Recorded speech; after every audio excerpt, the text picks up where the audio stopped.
자, 우리 가슴에 손을 얹고 고백합시다. 나는 날마다 주 앞에 나갑니다. 아멘. 이제 11월은 감사가 무르익은 계절입니다. 이제 다음 주는 추수감사절입니다. 여러분들이 지난 한 주간 동안 모든 환경을 초월해서 초월적인 감사를 하고 지내셨습니까? 마찬가지로 금주 한 주간 동안도 하나님 앞에 모든 일에, 여러분에게 펼쳐지는 모든 일에 대해서 감사하며 이 한 주간도 사시도록 주님의 이름으로 부탁을 드리겠습니다. 좋은 일에는 반드시 방해하는 것이 세력이 생깁니다. 여러분들이 옳은 일을 하려고 하면 꼭 회방꾼들이 나타나죠. 왜 시간을 낭비하느냐? 왜 쓸데없는 곳에 돈을 허비하느냐? 왜 아무도 알아주지 않는 일에 삶을 거느냐? 그런 말들로, 그런 생각들이 끊임없이 들면서 여러분이 참으로 옳은 일을 계획했지만 그 일을 포기하게 만듭니다. 감사도 마찬가지입니다. 마음 먹고 감사 생활을 시작하려고 하는데 갑자기 불평할 일들이 생겨서 감사할 기회를 다음으로 미루게 되죠. 자, 그런데 감사는 지난주에 제가 설교에서 말씀했듯이 초월적으로 감사를 해야 됩니다. 그럼에도 불구하고 감사하고, 하지만 감사하고, 그러나 감사해야 합니다. 예수님의 감사가 그러했고, 하박국의 감사, 그리고 가난한 한 여인의 감사가 그러했습니다. 자, 우리는 작은 감사가 큰 행복을 내게 준다는 사실을 잊고 살기가 쉽죠. 그래서 내 삶 속에는 감사는 없고 불평과 원망만 가득 찬 그런 인생을 살 때가 많습니다. 그것은 내 안에 감사하지 못하게 하는 방해꾼들이 있기 때문이죠. 여러분 중에 혹여 감사를 방해하는 요소들 때문에 감사가 사라진 그런 황막한 삶을 살고 있지는 않습니까? 우리 주변에 감사하지 못하게 하는 이유들이 너무도 많이 도사리고 있습니다.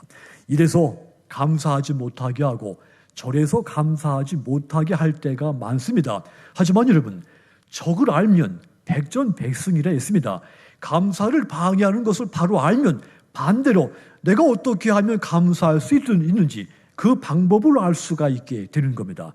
하여 우리가, 저와 여러분들이 이 금주 한 주 동안 하나님 앞에서 모든 일에 범사에 감사하며 살려면 어떻게 해야 되겠습니까? 가장 먼저 따라합시다. 자기를 낮추자. 네. 여러분 자신을 끊임없이 낮추십시오. 겸손하십시오.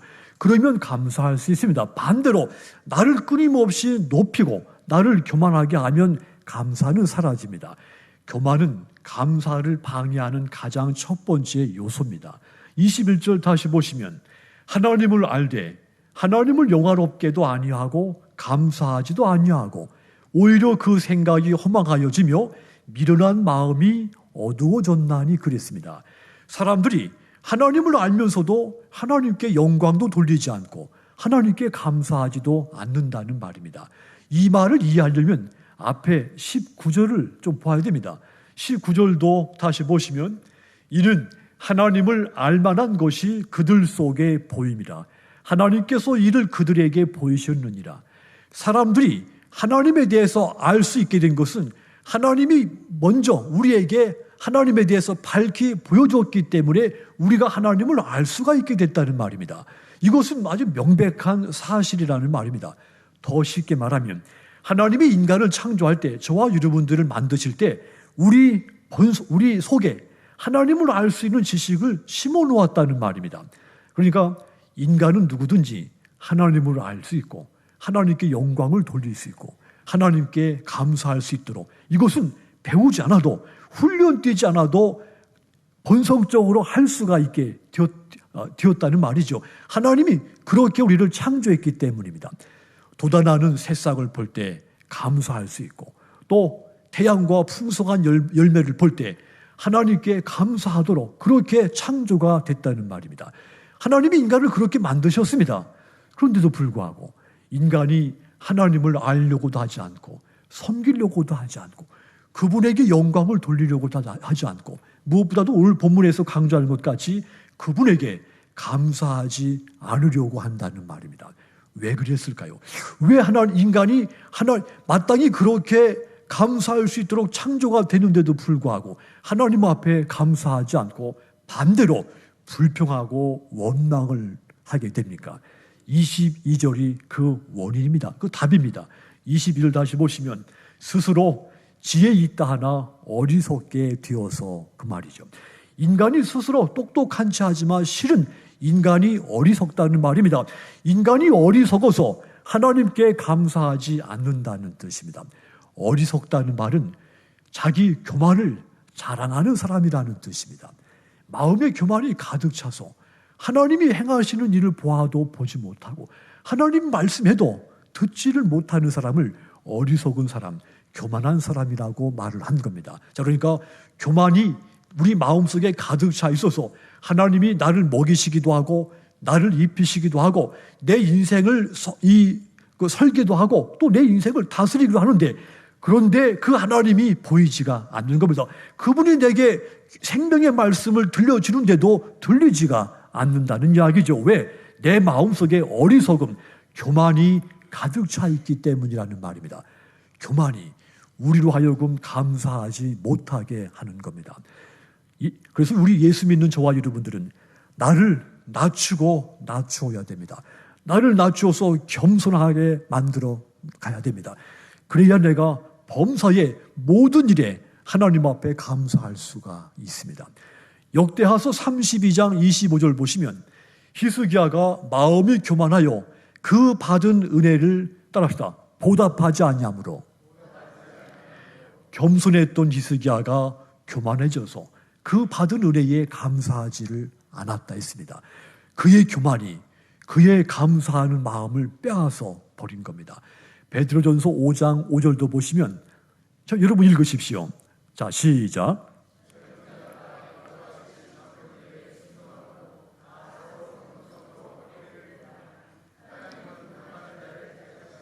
겸손한 자들에게는 은혜를 주시느니라.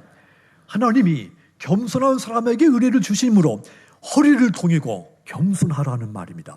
은혜를 주신다, 감사할 일이 생기게 부어주신다는 말입니다. 그러므로 사랑하는 여러분들, 겸손히 나보다 남을 낮게 여기시기를 바랍니다. 나는 옳고 당신은 틀렸다. 이런 교만한 자기 의를 버리십시오. 반대로 나는 틀렸고 당신은 옳습니다. 이런 겸손한 태도가 여러분에게 있기를 주의 이름으로 부탁을 드립니다. 이랬을 때 여러분들은 모든 일에 불평할 일 앞에서도 감사할 수 있게 될 줄 믿습니다. 예수님은 하나님의 본체이십니다. 하나님과 동등 뛰신 분입니다. 그런데 겸손하게 인간이 되셨습니다. 가장 낮아지심으로써 우리를 구원을 하신 것입니다. 자, 그러니까 예수님의 낮아지신 겸손은 우리에게 가장 큰 감사의 이유가 되신 것입니다.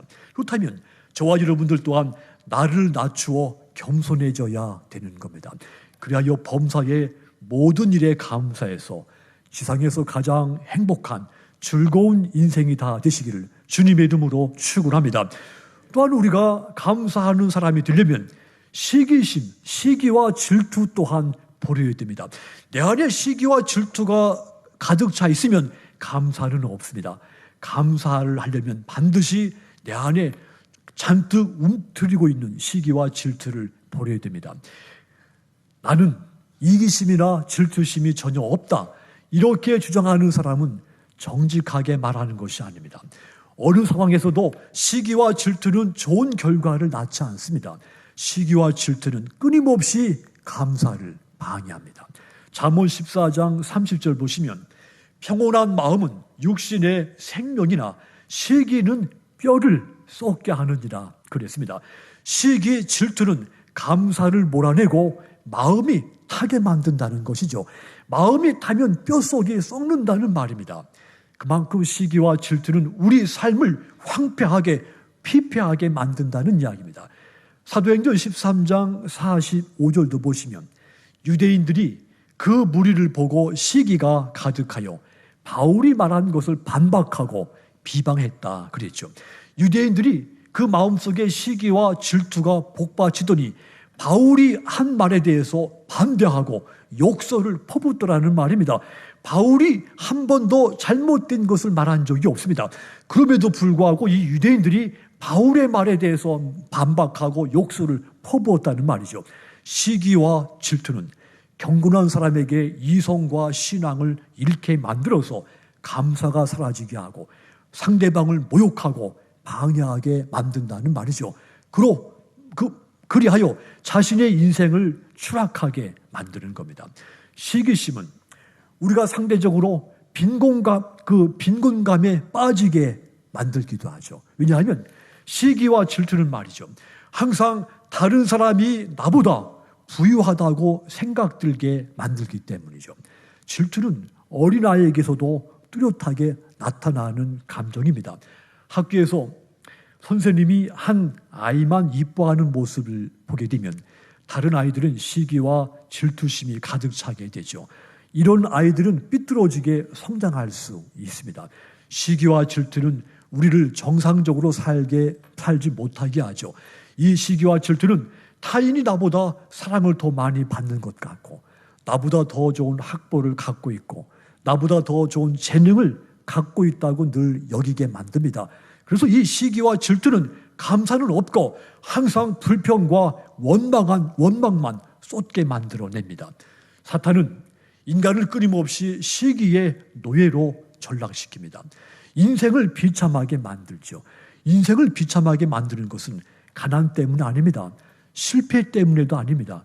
재능이 모자라서도 우리 인생이 비참하게 떨어지는 것이 아닙니다. 가장 큰 이유는 시기와 질투심이 내 속에 가득 차 있기 때문입니다. 그러므로 시기와 질투는 내가 선택한 것 가운데 가장 어리석은 것을 선택을 하는 겁니다. 난 너무 못생겼고, 난 너무 뚱뚱하고, 난 너무 키도 작고, 머리도 좋지 못하고, 집안 배경도 좋지 못하고, 나는 남들이 가진 것 하나도 나는 가진 것이 없고, 이런 내면의 소리들이 들려올 때 이것은 자존감이 사라지고 오직 시기와 질투에서 나오는 사단의 소리인 겁니다.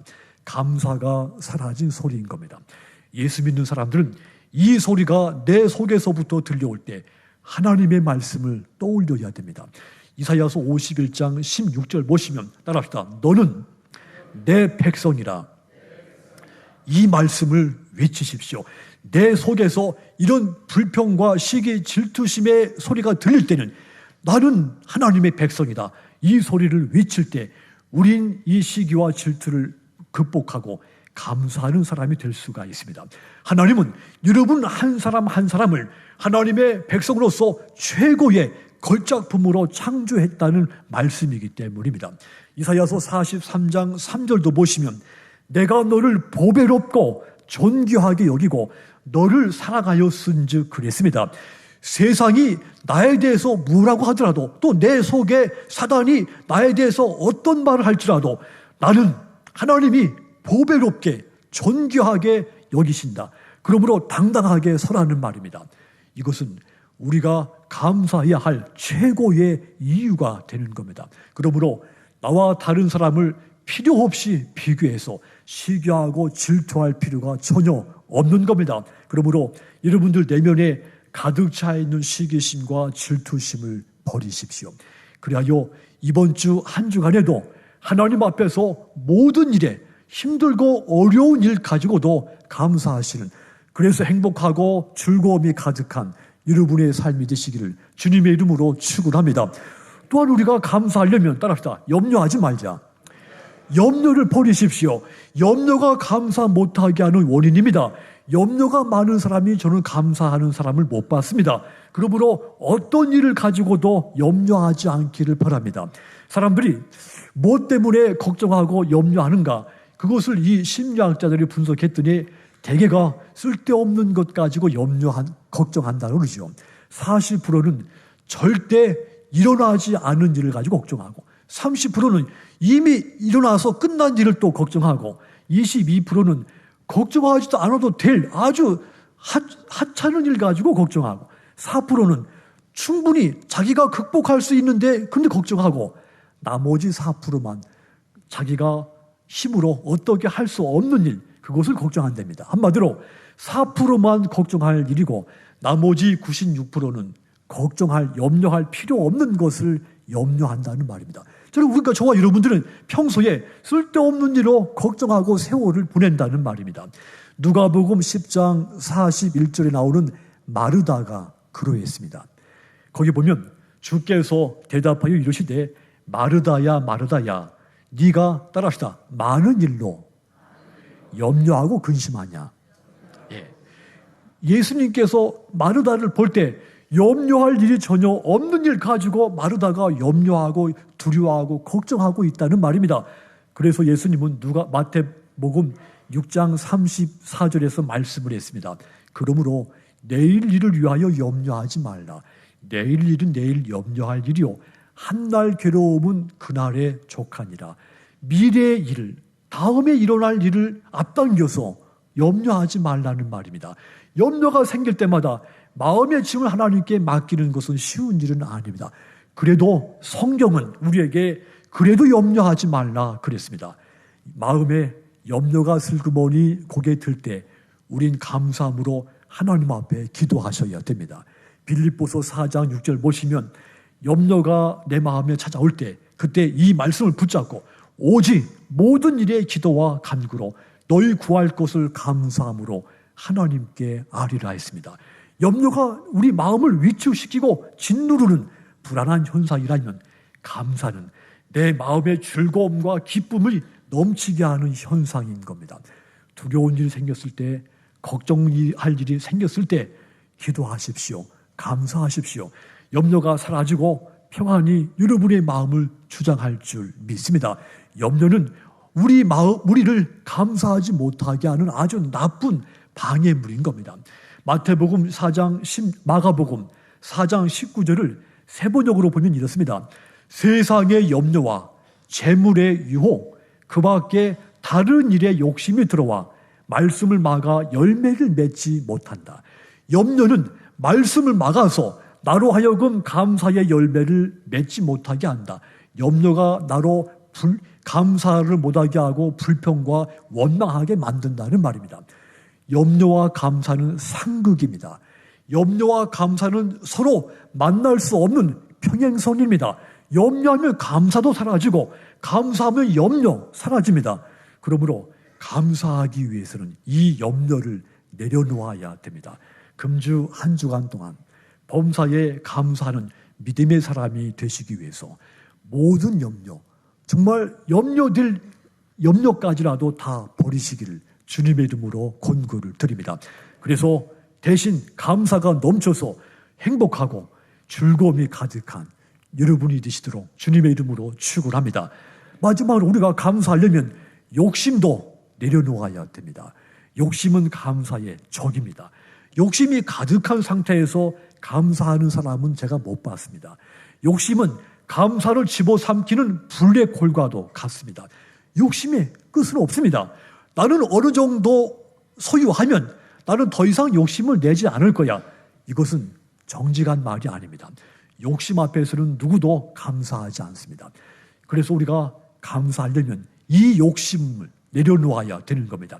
시편 106편 14절 보시면 광야에서 욕심을 크게 내며 사막에서 하나님을 시험했도다. 이스라엘 백성들이 애굽에서 해방됐을 때, 이집트에서 해방됐을 때 하나님께 크게 찬송하며 감사를 했죠. 그런데 광야 생활이 시작되고 광야 생활의 고난이 찾아오면서 그들이 흔들렸습니다.